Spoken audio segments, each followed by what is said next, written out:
اور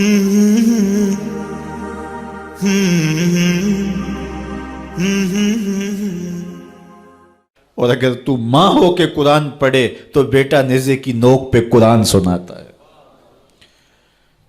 سیدہ طیبہ طاہرہ ظاہرہ عابدہ ساجدہ راکعہ سیدہ فاطمہ الزہرا رضی اللہ تعالی عنہا کا اسوہ مخدرات اسلام کے لیے، ہماری بہنوں بیٹیوں کے لیے مکمل کامل اور اکمل نمونہ ہے۔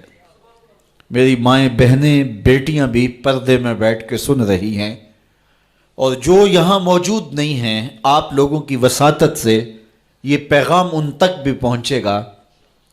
تو میں گزارش کروں گا، اس بے حیائی کے ماحول میں جب کہ میڈیا بے لگام ہے، سوشل میڈیا قیامت ڈھا رہا ہے، آنکھوں سے حیا اڑ گئی ہے، سوچوں میں آوارگی آ گئی ہے، لباس سمٹ سمٹ کے بالکل واجبی سا رہ گیا ہے، اور حیا قصہ پارینہ بن گیا ہے۔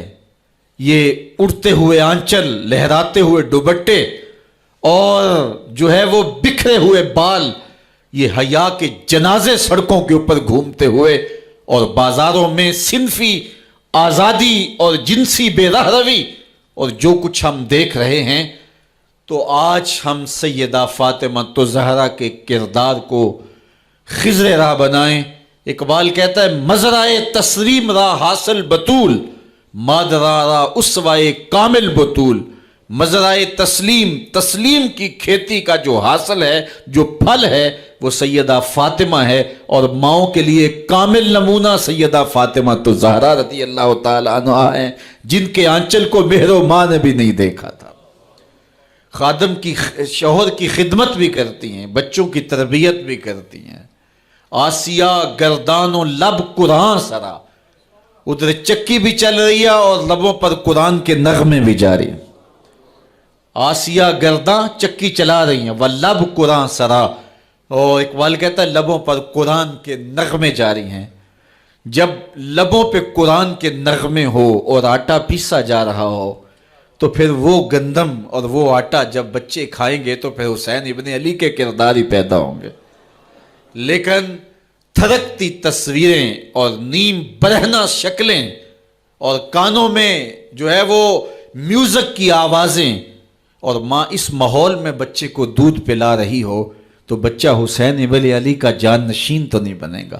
کوئی اداکار تو بن سکتا ہے، کوئی گلوکار تو بن سکتا ہے، لیکن حسین ابن علی کا جان نشین نہیں بنے گا۔ تو ماؤں کو کامل اکمل نمونہ سیدہ فاطمہ الزہرا کا اختیار کرنا چاہیے، اس نمونے کو لے کے اپنی زندگی میں اتارنا چاہیے۔ آج ہم دلیلیں دیتے ہیں، میڈیا سے دلیلیں سنتے ہیں، اسلام تنگ نہیں ہے، تم نے اسلام کے دائرے کو تنگ کر دیا ہے۔ میں ایک ہی بات کہا کرتا ہوں، یہ دلیلیں دینے والے سوچیں کہ رسول خدا کی بیٹی کے پردے کا عالم کیا تھا۔ بس ہمارے لیے وہ نمونہ ہے، وہ کامل اور اکمل نمونہ ہے، اور ہم نے اپنی زندگی اس نمونے کے مطابق گزارنی ہے۔ سیدہ پاک سلام اللہ علیہا کو اس بات کی فکر رہتی تھی کہ ساری زندگی تو میں نے اپنے پردے کی حفاظت کی، مرنے کے بعد جب پٹڑے کے اوپر ڈال کر کے لے جایا جاتا ہے لاش کو، تو اس وقت جسم جھلکتا ہے چھلکتا ہے تو بے پردگی ہوتی ہے۔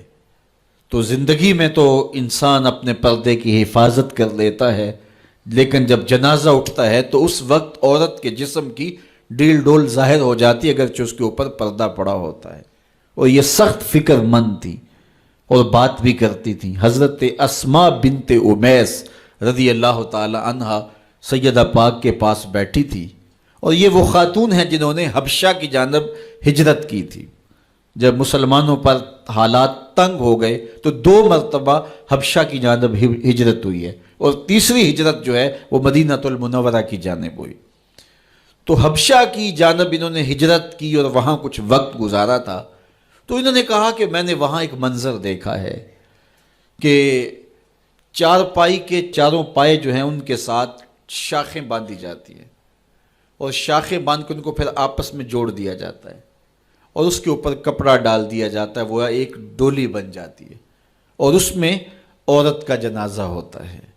تو جب یہ بات سنی تو سیدہ کی خوشی کی انتہا نہ رہی، کہا یہ تو بہت اچھا ہوا۔ اور سیدہ پاک کا پھر جنازہ پردے کے ایسے ماحول میں اٹھتا ہے اور رات کی تنہائی میں اٹھتا ہے اور بہت تھوڑے لوگ جنازے میں شامل ہوتے ہیں۔ اور پھر سیدہ پاک سلام اللہ علیہا کے پردے کا عالم یہ ہے، اہل سیر نے لکھا ہے کل قیامت کے دن جب میدان حشر میں سیدہ تشریف لائیں گی تو 70,000 حوروں کے جلو میں ہوں گی، اور جب گزریں گی تو آواز آئے گی یا اہل الجمع غدوا ابصارکم لأن فاطمہ بنت محمد حتی تمر، اے نبیوں، رسولوں، پیغمبروں، اے صالحین، نیکوکاروں، اے حشر کے میدان میں جمع ہونے والے لوگوں، اپنی نظریں نیچی کر لو، محمد کی صاحبزادی گزر رہی ہے۔ تو قیامت کے دن بھی اللہ ان کو یہ اعزاز دے گا، ان کو تکریم دے گا، ان کو عزت نصیب کرے گا۔ تو سیدہ پاک کا نمونہ زندگی ہماری مخدرات اسلام کے لیے، ہماری بیٹیوں کے لیے، بہنوں کے لیے کامل، اکمل اور مکمل نمونہ ہے۔ مزرعہ تسلیم را حاصل بطول، مادران را اسوائے کامل بطول۔ تو ان سے ہمیں سیکھنا ہے کہ انہوں نے اپنی ساری زندگی کیسے گزاری۔ آج کی عورت کہتی ہے کہ میں نہیں کر سکتی نماز روزہ اور یہ امور نہیں بجا لا سکتی، بچوں کا بوجھ اتنا ہے، ان کی تربیت اور ان کو کھانا دینا، ان کو دودھ دینا، بار بار جو ہے وہ ان کا لباس تبدیل کرنا، کب وقت ہوتا ہے، میرے کپڑے بھی ناپاک ہو جاتے ہیں، تو کیسے میں ان کو جو ہے بچوں کو کروں اور اس کے بعد عبادات بھی وقت پہ کر سکوں، تو یہ بڑا مشکل ہے۔ وہ حضرت سیدہ کو دیکھیں کہ آپ اپنے کندھوں پہ مشکیزہ بھی اٹھا کے لاتی ہیں، چکی بھی پیستی ہیں، بیٹوں کی تربیت بھی کرتی ہیں، شوہر کی خدمت بھی کرتی ہیں، اور مصلی بچھا کے جب کھڑی ہوتی ہیں تو ساری ساری رات قیام میں، کبھی رکوع میں، کبھی سجدے میں گزر جاتی ہے، اور پھر کہتی ہیں مالک تیری راتیں اتنی چھوٹی ہیں، تیری بندی کا ذوق بندگی ہی پورا نہیں ہوتا، ایک تو رات اتنی لمبی بنا دے جی بھر کے تجھے سجدہ ہی کر سکوں۔ تو انہیں شکوہ رہتا ہے کہ راتیں اتنی چھوٹی ہیں اور میرا ذوق بندگی ہی پورا نہیں ہوتا۔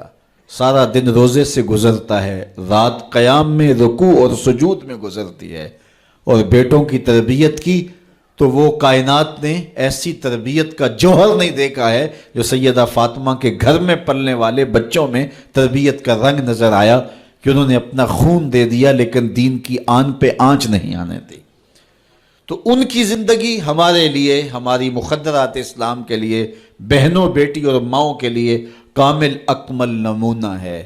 میری بہن، میری بیٹی، تو مغرب کی ٹینوں نہیں ہے، تو مشرق کی بیٹی ہے، تو کوئی دیا نہیں ہے کہ جس کو جو چاہے اٹھا کے لے جائے، تو گھر کی رونق ہے، عزت ہے، آبرو ہے، تو سمٹ جائے گی تو معاشرہ پھیل جائے گا، اور تو اگر گھر میں سمٹ کے بچوں کو سنبھال لے گی تو امت بحر و بر پہ قابض ہوگی، لیکن اگر تو گھر کو نہ سنبھالا تو پھر امت کبھی بھی بامراد اور کبھی بھی سرخرو نہیں ہو سکتی۔ اگر پندے ز درویش پذیری، ہزار امت بمیرت تو نہ میری، بطول باش و پنہا شو ازیں اثر کہ در آغوش شبیر بگیری۔ اقبال کہتا ہے کہ اے امت مسلمہ میری ایک بات مان لے، ہزار امت مر جائے گی، امت مسلمہ تجھے موت نہیں آ سکتی، اور وہ کیا ہے؟ اللہ اکبر، بطول باش، قوم کی بہن سے، بیٹی سے، ماں سے مخاطب ہو کے اقبال بولتے ہیں بطول باش، بطول بن جا، وہ پنہا شو ازیں اثر، اور زمانے کی آنکھ سے پوشیدہ ہو جا، پھر در آغوش تو شبیر بگیری، پھر تیری آغوش میں بھی حسین ابن علی کے جانشین پرورش پائیں گے۔ تو اپنے آپ کو سمیٹ کے اس کردار کے سانچے میں ڈال لیا جائے۔ عورت کا دائرہ کار گھر ہے، چار دیواری ہے، اور اس چار دیواری کے ماحول کو آسودہ رکھے۔ وہ باہر نکل کر کے جو ہے وہ گھر کی ذمہ داریوں سے دستبردار نہ ہو. یہ ذمہ داریاں مرد کی ہیں کہ وہ باہر نکلے اور ضروریات کو فراہم کرے. عورت کی ذمہ داری چار دیواری کی ہے. اس چار دیواری کو رونق بخشے اور تربیت پر نئی نسل کو بہتر بنانے کے لیے اپنی ساری صلاحیتیں صرف کر دے. ساری زندگی میں ایک اس کا بچہ بھی اگر قوم کو مل گیا تو قوم کی تقدیر بدل دے گا. مائی راستی ہیں یا ام الخیر ہیں، انہوں نے ایک بچے کی تربیت کی. آج مائیں کیوں نہیں کر سکتی؟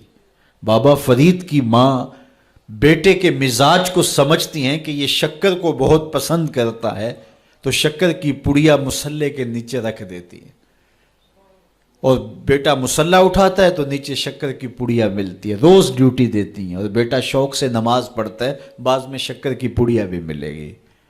ایک دن کہیں گئی تھی تو نماز کا وقت ہوا، ماں وہاں بے چین ہے اور وہیں مصلہ بچھا کے کہتی ہے مالک میری لاج رکھنا. آج بیٹا مصلہ اٹھائے اور اس کو شکر کی پڑیا نہیں ملے گی تو راز کھل جائے گا، تو بیٹا کہیں بدظن نہ ہو جائے. اس کا گمان یہ ہے کہ مالک اپنی کرم نوازیوں سے یہ پوری مجھے ڈائریکٹ دیتا ہے، درمیان میں کوئی نہیں ہے.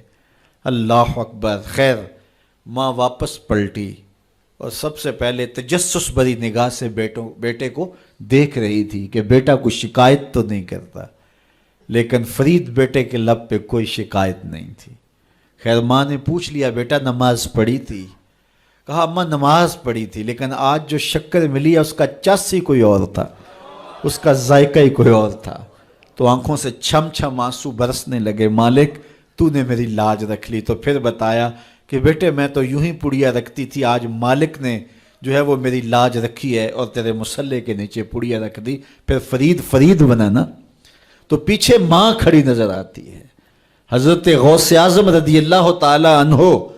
اگر غوث اعظم ہے تو ان کے جبے میں 40 دینار ماں سی رہی تھی نا، اور ساتھ نصیحت کر رہی تھی کہ بیٹا جو بھی ہو جھوٹ نہیں بولنا ہے. پھر ڈاکوؤں کو بتا رہے ہیں کہ 40 درہم تو میرے پاس بھی ہیں.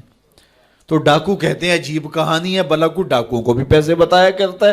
کہا میری ماں نے کہا تھا جھوٹ نہیں بولنا، جو بھی ہو جائے لیکن جھوٹ نہیں بولوں گا. اب ڈاکو شرمندہ ہو کے بولتے ہیں یہ ماں سے جھوٹ نہیں بولتا، ہم رب کا حکم نہیں مانتے. اور یہ پہلے لوگ تھے جو حضرت غوث اعظم کے ہاتھ پہ جو ہے وہ توبہ کرنے والے تھے. اللہ اکبر. قطب الدین بختیار کاکی جب درس گاہ میں جاتے ہیں، استاد پڑھاتا ہے الف لام میم ذالک الکتاب، پورا پارہ سنا دیتے ہیں. دوسرے پارے کا آغاز ہوتا ہے سیقول السفہاء من الناس، بچہ سارا پارہ سنا دیتا ہے. تیسرا پارہ، چوتھا پارہ، 14 پارے سنا دیے. کہا یہاں سے شروع کرو، سبحان الذی اسری بعبدہ. تو کہا بیٹا جس درس گاہ میں 14 پارے پڑے تھے وہیں بقیہ قرآن بھی حفظ کر لیا ہوتا. کہا استاد جی میں کسی درس گاہ میں نہیں گیا، میری ماں 14 پاروں کی حافظہ تھی، اور صبح جب اٹھتی تھی تو قرآن بھی پڑھنے لگتی اور کام کاج بھی کرتی. تو بچپن سے ہی سن کے ماں کی آغوش سے یہ 14 پارے یاد ہو گئے. تو مائیں اگر ایسی ہوں تو بیٹے ایسے ہوتے ہیں.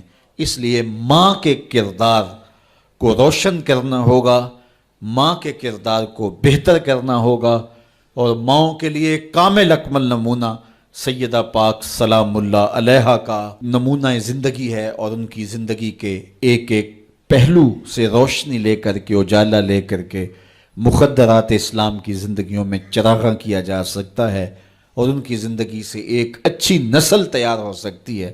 کسی نے کہا تھا مجھے اچھی مائیں دے دو میں تمہیں اچھی نسل دوں گا. تو سیدہ پاک کا اسوہ ہمارے لیے یقیناً کامل اور اکمل نمونہ ہے.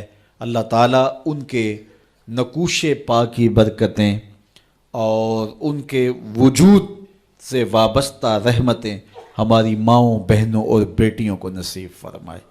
اور آج کی اس مجلس میں ہم ان کی وساطت سے اللہ کی بارگاہ میں دعا کرتے ہیں، اے اللہ حیا سوز ماحول سے اس امت کو نجات عطا کر دے، اور اس امت کو پھر عظمت پارینہ و رفتہ عطا کر دے، اور قوم کی بیٹیوں کو اسوہ بطول پہ گامزن کر دے.